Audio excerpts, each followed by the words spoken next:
Hello students. Next topic to revise the 12th standard electronic syllabus, it is the opamp. So how to revise this most important high scoring topic, that is the opamp. As the paper is designed for 98 marks, maximum marks provider topic is the opamp. So for 25 to 30 marks, many questions are arranged from this opamp topic. So first you have to go through the multi-stage amplification concept, draw the block diagram of multi-stage amplifier, find out the gain, that is the overall gain is the multiplication of individual gains, or if the gain is expressed in decibel unit, then that indicates the final gain is the addition of the individual gains expressed in decibel unit. So this way the multi-stage amplifier that you have to first discuss. Then regarding the RC coupled direct coupled multi-stage amplifier, you have to give its frequency response curve and mention what are the drawbacks.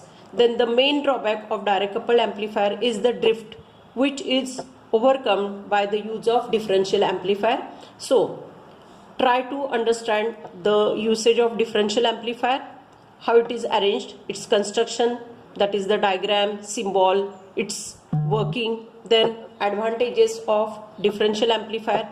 After this, you have to discuss necessity of dual power supply, why dual power supply is used for differential amplifier. Remember, in opamp, the main role is by the differential amplifier. So opamp, its definition, symbol, then you have to go through the pin configuration of IC741, which is the most popularly used opamp IC. Then you should know what are the different characteristics of ideal opamp, how a particular ideal opamp should work.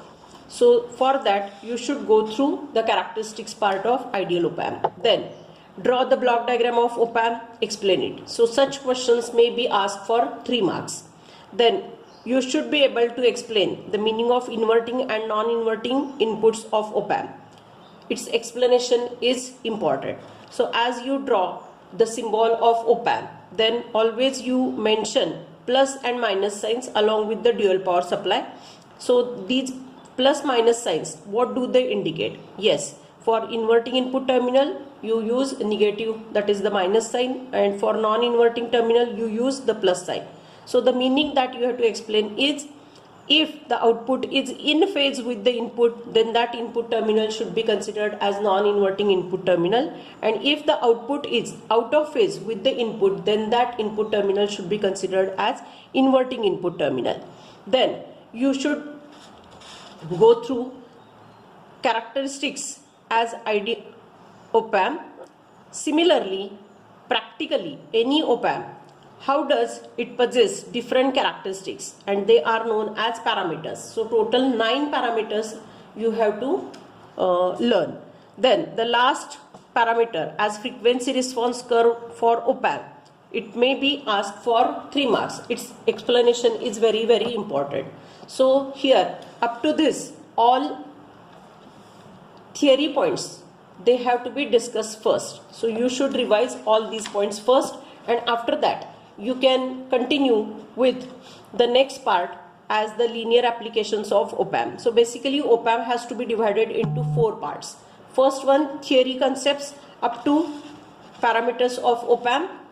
Then linear applications of opamp. Linear applications means if input and output waveform shapes are same, then it shows the linear application. So the circuits are opamp as non-inverting amplifier, opamp as inverting amplifier. Along with this, you should be able to know concept of virtual ground, voltage follower, which shows gain equal to 1, that is in non-inverting mode. It is also known as unity gain voltage follower, or the buffer circuit, or the memory or latch circuit, where output voltage will be the same as input, but the current will get amplified. Then the inverter, that is the sign changer, output will be the same as input but change in the sign. If input is 3 millivolt, output will be minus 3 millivolt. Yes, this circuit also possesses voltage gain equal to 1, but it is used in inverting mode. So draw diagram, then equational proof, explanation part. Then adder circuit summing amplifier, whether output voltage is addition of different voltages, example V1, V2, V3, along with the amplification, that is multiplier as a positive constant, then it is known as summing amplifier. If the multiplier constant is only 1, then that way op-amp can be used as adder. Then op-amp as subtractor, to subtract two voltage levels. So this way you have to complete linear applications, the second half. In each circuit, circuit diagram, explanation, equational proof, then note down all the formulae. It will be helpful for the numerical section. Then the non-linear application part of op-amp, where you should study differentiator, integrator, then the comparator, where open loop mode or without feedback, how op-amp is constructed to compare two voltage levels. So in that you should be able to know saturation voltage, trip point or threshold or reference point. Then regarding this concept, sine to square wave converter, again the zero reference comparator in non-inverting mode, as it is used to convert sine wave to square wave, comparator application.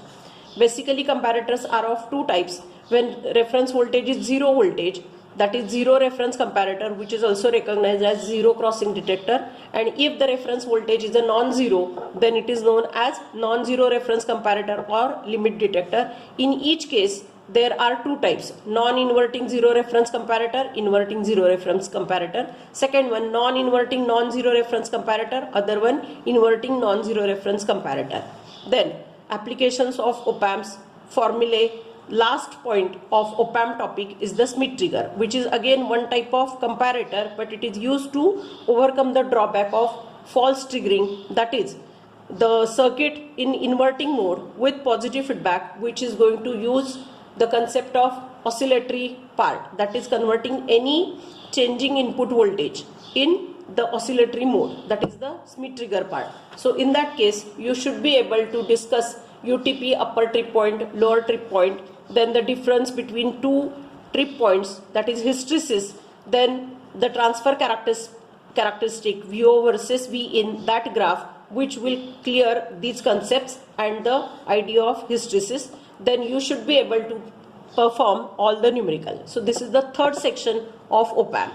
Last one, op-amp IC741. Actually this part is from study of ICs, but in continuation of op-amp topic you can discuss the IC741, its pin configuration, its features, schematic diagram, then IC741 as monostable multivibrator, timer, a stable multivibrator and photo relay comparator. So in each circuit you have to draw the circuit diagram, its explanation should be known to you, how does this circuit work, and draw the waveforms. This way you can complete the revision part of op-amp and IC741 as the op-amp IC.